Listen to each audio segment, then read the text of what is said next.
Quando a Alemanha iniciou a Operação Barbarossa, em junho de 1941, esperava uma vitória rápida como na França e Europa Ocidental. Inicialmente, os Panzers avançaram facilmente pela estepe soviética, até encontrarem o T-34, um tanque soviético diferente de tudo o que já haviam visto. De repente, os canhões antitanque que antes dominavam as batalhas, tornaram-se impotentes, como se atingissem uma porta de aço impenetrável. Diante dessa fera blindada, a Alemanha foi forçada a repensar sua estratégia, inovar e se adaptar para sobreviver. Neste vídeo, mostramos como a Alemanha superou o choque do T-34 e desenvolveu métodos para derrotar essa máquina de guerra. O design de tanques é uma corrida armamentista constante, não só contra tanques inimigos atuais, mas também os futuros. Nenhum tanque é imbatível para sempre.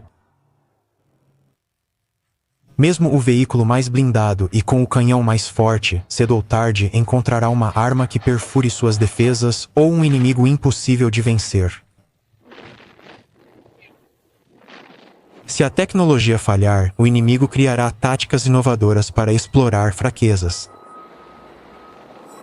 Esse foi o caso do lendário T-34, encontrado pelos alemães no verão de 1941. Por volta de 1941, os alemães já lidavam com os chamados tanques invencíveis. Os primeiros confrontos com tanques pesados franceses e britânicos, como os Matildas na França e norte da África, mostraram que a tática podia superar desvantagens tecnológicas. No papel, os Matildas pareciam imparáveis, mas a má coordenação britânica contava uma história diferente no campo de batalha. A defesa avançou sem a devida organização ou apoio de infantaria devido a falhas de comunicação. O canhão alemão de 37 mm não conseguia perfurar os Matildas, então outras armas foram usadas para mudar a batalha. Alguns Matildas foram vítimas dos canhões antiaéreos de 88 mm, que atravessavam sua blindagem com facilidade. Outros foram imobilizados pela artilharia de campanha, forçando suas tripulações a abandoná-los. A infantaria britânica chegou tarde demais. Sem apoio dos tanques, não mantiveram a posição e deixaram os veículos para trás. Esse confronto mostrou que até os tanques mais formidáveis podiam ser neutralizados com táticas e coordenação adequadas, lição que os alemães logo usariam contra o T-34. Os primeiros encontros do exército alemão com o T-34 foram parecidos, em certos pontos, aos com os tanques Matilda, mas causaram um impacto muito mais duradouro. Otto Carius, as dos tanques alemão, lembrou seu primeiro encontro com as feras soviéticas em julho de 1941, chamando-o de divisor de águas. Os russos surgiram pela primeira vez com seus T-34. A surpresa foi total. Como aqueles no comando podiam não saber desse tanque superior? O T-34, com ótima blindagem, formato eficiente e canhão de 76,2 mm, era temido e continuou sendo ameaça aos tanques alemães até o fim da guerra. Diante dessas fortificações, só podíamos atacar com canhões, enquanto os russos jogavam cartas tranquilos lá dentro. Naquele tempo, o PaK de 37 mm era nossa principal arma antitanque. Com sorte, talvez travássemos o anel da torre, mas não era uma solução confiável. Nossa salvação era o Flak de 88 mm capaz de enfrentar o novo tanque russo. Desde então, passamos a respeitar profundamente as tropas do Flak, antes subestimadas. O canhão Flak de 88 mm foi uma das poucas armas eficazes contra o modelo de 1934. As instruções alemãs recomendavam disparar projéteis perfurantes na torre a uma distância de 1000 metros, enquanto para atingir o casco era necessário se aproximar entre 100 e 800 metros. Para garantir a penetração, outras diretrizes recomendavam disparar a distâncias ainda menores, entre 500 e 600 metros. Os canhões Flak 38 e Flak 39 de 105 mm tinham alcance levemente maior, podendo atingir a torre a 1.200 metros e o casco a 800 metros. Artilharias como o obuseiro Leichte Feldhaubitze 18 de 105 mm e o canhão 18 disparavam projéteis altamente explosivos de quase qualquer distância, causando grande destruição. Canhões de calibre menor tinham chances mínimas de penetrar a blindagem da torre do T-34 e eram mais úteis para suprimir tripulações inexperientes.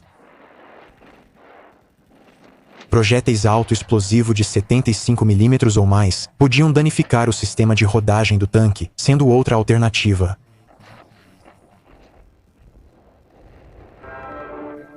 Autocários não estava sozinho ao relatar os desafios de combater o T-34 e as táticas empregadas para enfrentá-lo.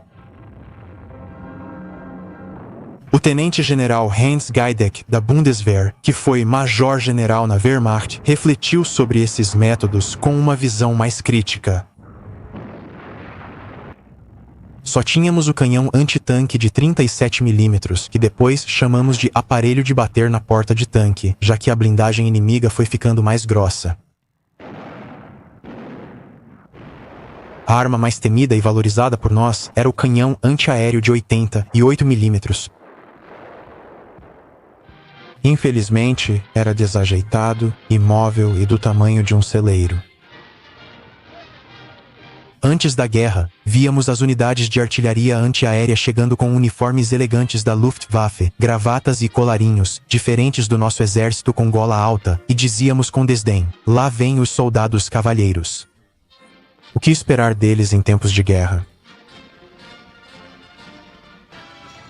Quando precisou-se usar a artilharia antiaérea contra tanques em combate terrestre, mudamos rapidamente de opinião.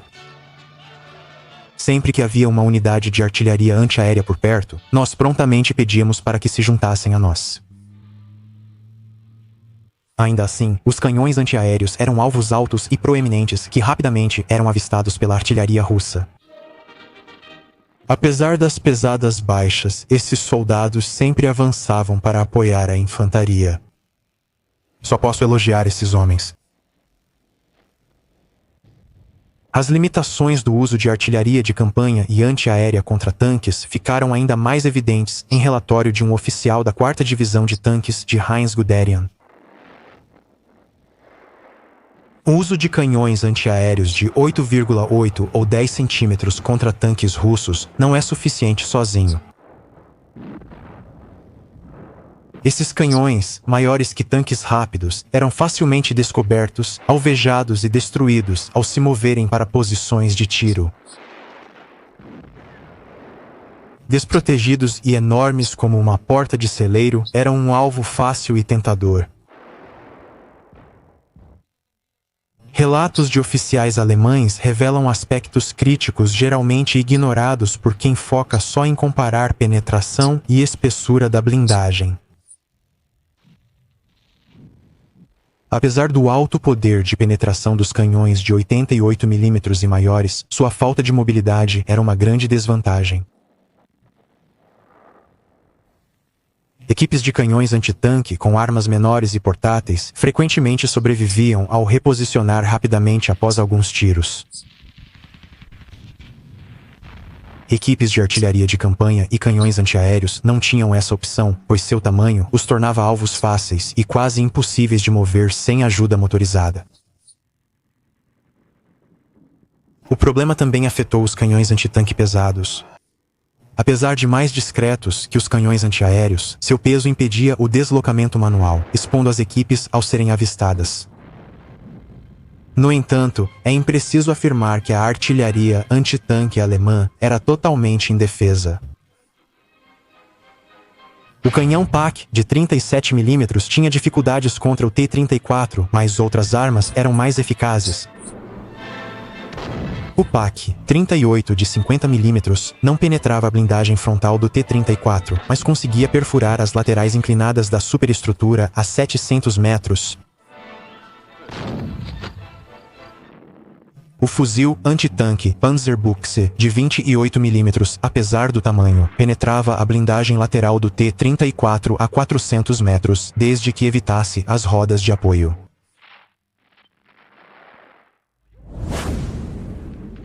Defesas antitanque em emboscadas e com canhões antiaéreos tiveram algum sucesso, mas o combate direto entre tanques era bem mais desafiador. O formidável canhão de 88 mm, por exemplo, era simplesmente grande demais para ser instalado em tanques alemães padrão, como o Panzer III ou o Panzer IV.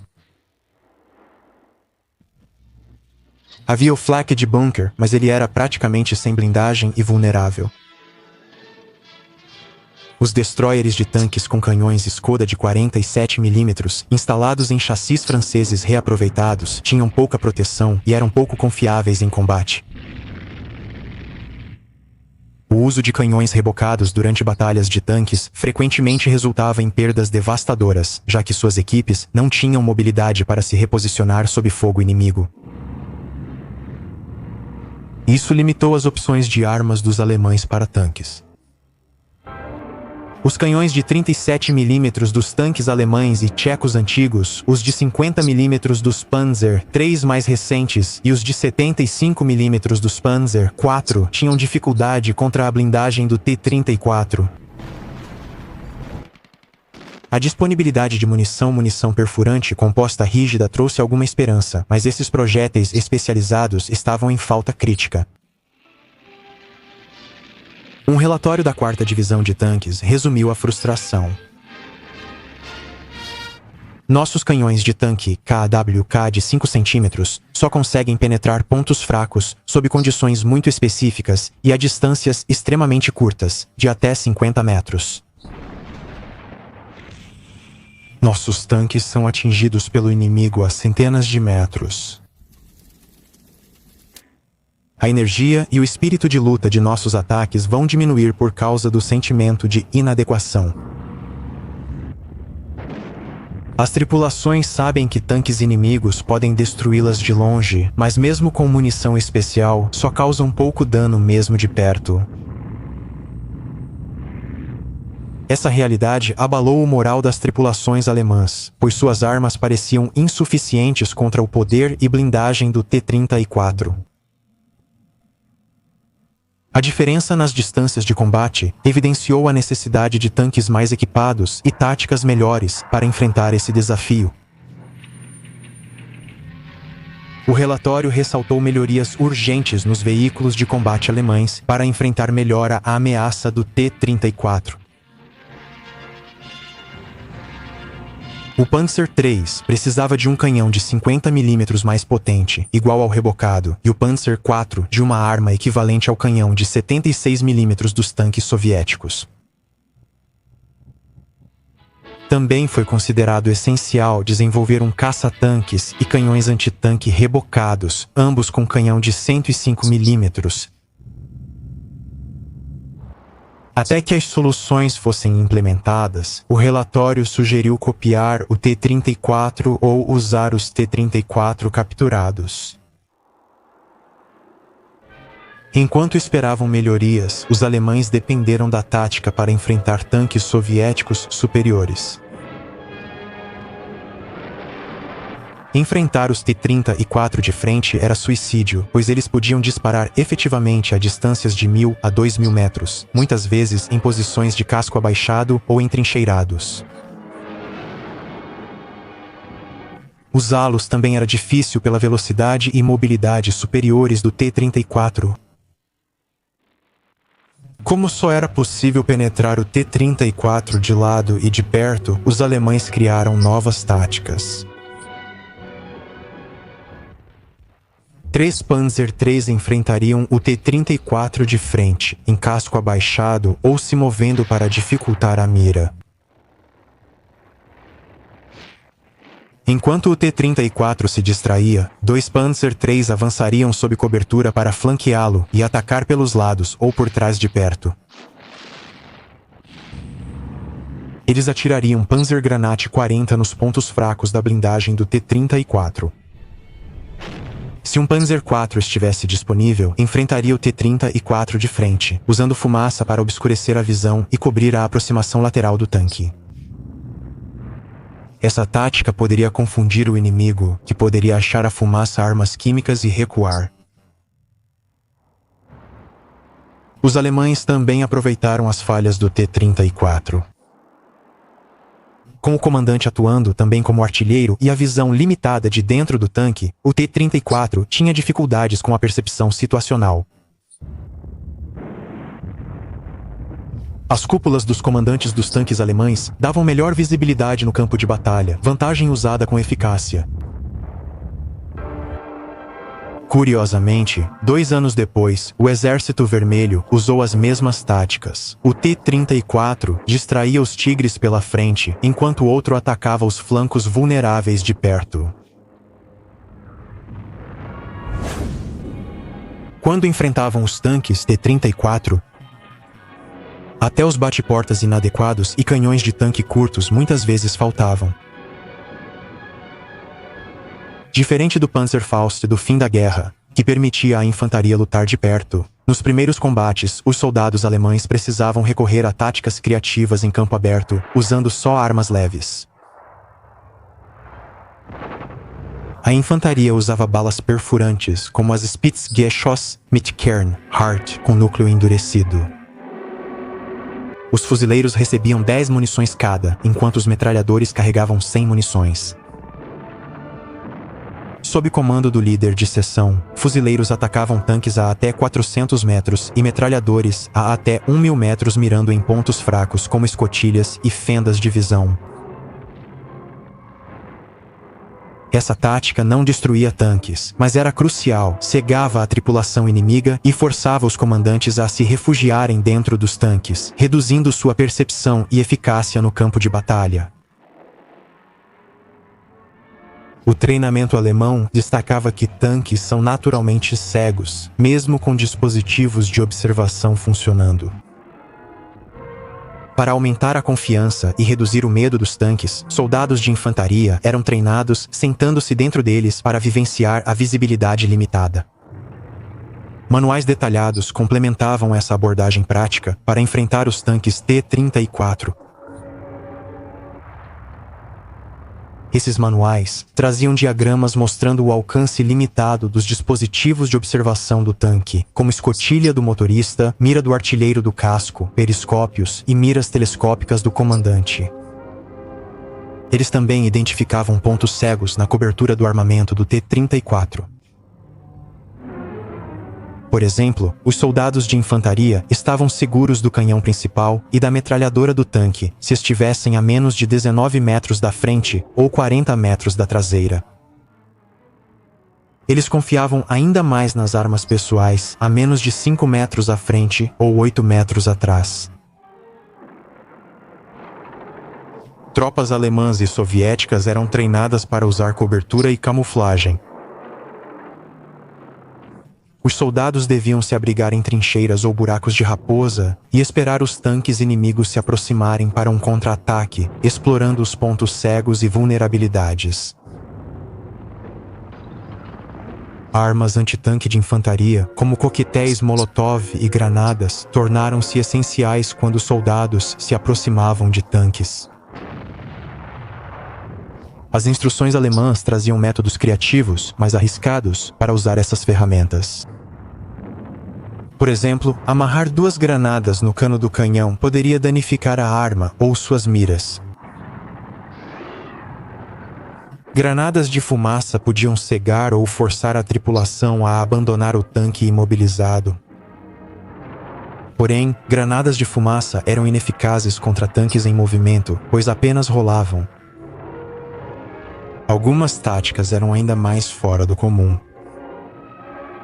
Os soldados eram instruídos a subir no compartimento do motor, cortar as grades acima do compartimento da transmissão e, em seguida, jogar uma granada dentro ou derramar gasolina para incendiar o tanque por dentro.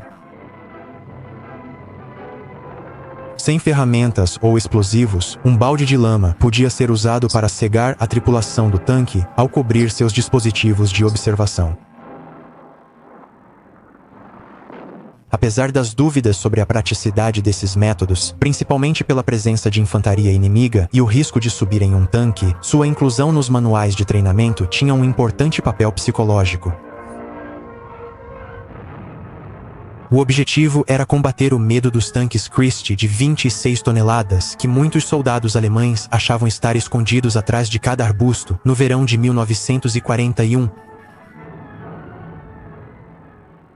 Essas táticas valorizavam a engenhosidade, estimulando a infantaria a ver os tanques como ameaças superáveis. O T-34 foi um tanque inovador, mas, como todo blindado, possuía vulnerabilidades. Assim como aconteceu com o Matilda, os alemães rapidamente identificaram e exploraram essas fraquezas, criando contramedidas para combatê-lo. Embora a vantagem do Matilda sobre os italianos tenha sido breve, o T-34 permaneceu um adversário formidável após 1942, mesmo com novos tanques alemães surgindo para enfrentá-lo. Táticas eficazes contra tanques na França passaram a ser falhas ou até suicidas diante do T-34. Sua eficácia duradoura não foi apenas resultado de seu design inovador, mas também um testemunho da expertise em campo de batalha do Exército Vermelho, que melhorava rapidamente. Apesar de contratempos e várias modificações, o T-34 permaneceu até o fim da guerra, nas ruínas de Berlim em 1945.